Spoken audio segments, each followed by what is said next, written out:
जब पाकिस्तान ने उर्दू भाषा को ईस्ट पाकिस्तान में लागू करने का इम्पोजिशन करने का कोशिश किया तो वहाँ के स्थानीय लोगों ने कहा नहीं, हम बंगाली हैं, हम बांग्ला बोलेंगे, हम बांग्ला में लिखेंगे, हम पाकिस्तान का उर्दू भाषा को मानते नहीं हैं।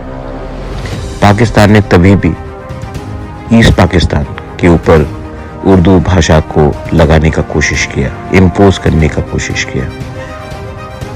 पाकिस्तान टूट गया और बांग्लादेश पैदा हुआ भाषा के नाम में। आज भी अगर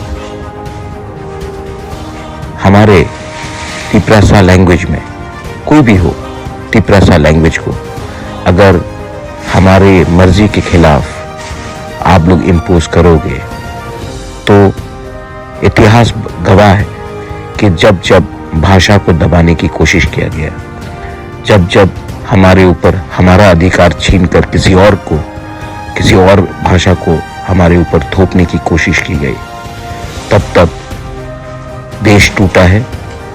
और जो लोग पावर में हैं उनको समझना चाहिए कि भाषा एक बहुत सेंसिटिव मैटर होता है और हमें अपना लैंग्वेज, अपना स्क्रिप्ट डिसाइड करने का अधिकार है।